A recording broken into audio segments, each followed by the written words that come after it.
Economy emergency यानी आपातकाल की स्थिति में है और आपसे हमसे बहुत बड़ा कुछ छिपाया जा रहा है। साहिब ने कहा था कि भारत की अर्थव्यवस्था इकोनॉमी को वो 5 ट्रिलियन की इकोनॉमी बना देंगे। 5 ट्रिलियन डॉलर की अर्थव्यवस्था की बात अचानक आई है ऐसा नहीं है। बीते 5 वर्षों में देश ने खुद को इतना मजबूत किया है कि इस तरह के लक्ष्य रखे भी जा सकते हैं और उन्हें प्राप्त भी किया जा सकता है।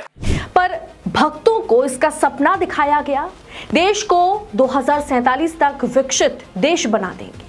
पर रिजर्व बैंक ऑफ इंडिया के पूर्व गवर्नर रघुराम राजन ने सरकार की खोखली आर्थिक नीतियों की पोल पट्टी खोल के रख दी है और कहा कि अगर भारत की अर्थव्यवस्था इसी तरह से चलती रही तो विकसित भारत का सपना 2047 तक पूरा नहीं हो सकता, चाहे कोई भी दावा क्यों ना कर ले। यह बात खुद आरबीआई के पूर्व गवर्नर रहे रघुराम राजन ने कहा। सत्ता में बने रहने के लिए साहिब ने जो झूठ बोले हैं और भारत की अर्थव्यवस्था को बेड़ा ही गर्क कर दिया। अब इन सारे खोखले दावों और आर्थिक नीतियों पर एक बार फिर से बहुत बड़ा खुलासा हो गया। जितना टैक्स अभी भारत के लोगों पर लगाए जा रहे हैं और कॉर्पोरेट्स को छूट दी जा रही है, उससे तो इकोनॉमी का सत्यानाश हो रहा है, पर साथ ही देश लगातार गरीबी में चला जा रहा है। फाइनेंस मिनिस्टर निर्मला सीतारमण ने कल ही पॉपकॉर्न के ऊपर भी एक आप कह सकते हैं कि नाता जीएसटी टैक्स लगाने की बात कर दी। यानी कि अब आप अगर पॉपकॉर्न भी खरीदते हैं तो आपको 5 से 18% का टैक्स सरकार को देना पड़ जाएगा। आम लोगों के जेब से पैसा सरकार ले रही है।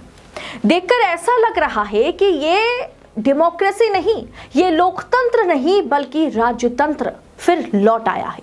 दोस्तों, सरकारी दफ्तर में लाखों रिक्त पद है, उसके बावजूद भी सरकारी नौकरी नहीं है।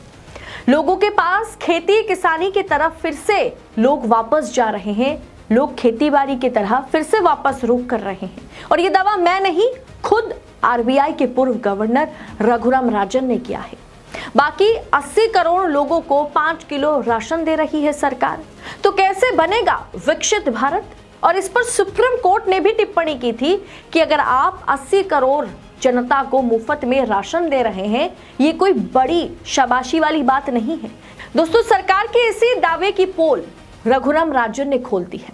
उन्होंने द इंडियन एक्सप्रेस को दिए एक इंटरव्यू में कहा, अगर आरबीआई कहता है कि कोर इन्फ्लेमेशन कम हुआ है, कोर इन्फ्लेमेशन में खाने पीने की चीजें, तेल के दाम नहीं जुड़े होते हैं, तो अगर आरबीआई कहता है कि कोर इन्फ्लेमेशन कम हुआ है पर उससे खाने पीने की चीजें सस्ती नहीं हो रही है, लोग कह रहे हैं कि आप किस दुनिया में रहते हैं, तो आपको दिखाई नहीं देता कि हमें तकलीफ हो रही है।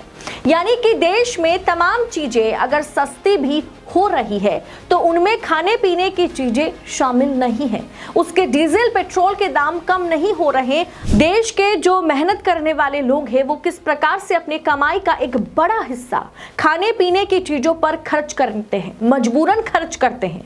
सब्जियों के दाम कम नहीं हो रहे, खाने पीने की चीजों पर महंगाई लगातार बढ़ती जा रही है, पेट्रोल डीजल महंगे हो रहे हैं। ऐसे में आप कैसे कह सकते हैं कि इंडियन इकोनॉमी को इन्फ्लेमेशन जो है वो घट रही है? आप कैसे कह सकते हैं कि इंडियन इकोनॉमी को सरकार जो है कंट्रोल कर पा रही है, जब आम आदमी की रोजी रोटी कुछ भी नहीं है और उन्हें रोटी सेकने के लिए हर रोज 1000 रुपए कम से कम खर्च करने पड़ रहे हैं और उनकी कमाई दिन का 1000 रुपए क्या 100 रुपए भी नहीं है। तो आप सोचिए कि आप कैसे कह सकते हैं, सरकार कैसे दावा कर सकती है, या निर्मला सीतारमण सदन के पटल पर खड़े होकर के कैसे कह सकती हैं कि इन्फ्लेमेशन रेट जो है, महंगाई जो है वो घटी है। दोस्तों, रघुराम राजन ने इन्फ्लेमेशन पर कहा कि इन्फ्लेमेशन को कम करने के लिए सरकार को नौकरी देनी होगी, नौकरी की जरूरत है, क्वालिटी जॉब्स की जरूरत है। यानी ना सिर्फ मैन्युफैक्चरिंग में बल्कि सारे सेक्टर्स में नौकरी आपको पैदा करना होगा। नौकरी आप पैदा कर पाएंगे, नौकरी उत्पन्न कर पाएंगे, तभी जा करके ये जो इंडियन इकोनॉमी की हालात बद से बदतर होती चली जा रही है, इसमें थोड़ा बहुत आप इसे बैलेंस कर पाएंगे। साहिब ने 2014 में कहा था कि वो हर साल 2 करोड़ युवाओं को नौकरी देंगे, लेकिन 2 करोड़ युवाओं को नौकरी 10 साल में हर साल 2 करोड़ नौकरी देने का वायदा नरेंद्र मोदी ने किया था। ऐसे में 10 साल में 20 करोड़ नौकरी अभी तक उन्हें दे देनी चाहिए। लेकिन इस रिपोर्ट में देखिए दोस्तों, किस तरीके से सरकारी सेक्टर में कितने सारे लाखों पद जो है वो रिक्त है, खाली है। भर्ती क्या, परीक्षा तक नहीं सरकार करा पा रही है। और आज बार बार आरबीआई के पूर्व गवर्नर रघुराम राजन ने इस बात पर गौर किया और उन्होंने बार बार इस बात पर फोकस किया कि इन्फ्लेमेशन, अगर सरकार कह रही है कि हम इन्फ्लेमेशन, महंगाई जो है वो घटी है, ऐसा नहीं है। इन्फ्लेमेशन रेट या इन्फ्लेमेशन तभी कम हो सकती है जब आप युवाओं को नौकरी देंगे, जब उन्हें क्वालिटी नौकरी दी जाएगी, तब इंडियन इकोनॉमी में सुधार आएगी। वर्ल्ड बैंक ने भी अभी कुछ दिन पहले इसी तरह का एक रिपोर्ट जारी किया था, जिसमें उन्होंने बतलाया था कि अभी भारत की अर्थव्यवस्था जैसे चल रही है वैसा अगर चलती रहे तो भारत के पास विकसित देश बनने का बहुत ही कम समय बचा होगा। इसे अपनी अर्थव्यवस्था में तेजी से सुधार लाना होगा। उन्होंने यह भी कहा था, वर्ल्ड बैंक चीफ ने यह साफ कर दिया था कि इंडिया अपनी अर्थव्यवस्था में बदलाव अगर नहीं करता है तो इसे अमेरिकी इकोनॉमी का 1/4 1/4 बनने में ही 75 साल लग जाएगा। यानी बुरी तरह से तमाचा है जो दावे नरेंद्र मोदी, निर्मला सीतारमण या उनकी सरकार करती है इंडियन इकोनॉमी को लेकर के। दोस्तों, इस मुद्दे को आप नजरअंदाज नहीं कर सकते क्योंकि ये मुद्दा आपसे जुड़ा हुआ है। इंडिया में अभी पर कैपिटल इनकम इतनी कम है कि इंडिया अभी एक लो इनकम वाले देश की कैटेगरी में गिना जाता है और इसके वजह से इंडिया में लोगों के रहने सहने का स्तर भी बहुत ही निम्न है, लो कैटेगरी का है।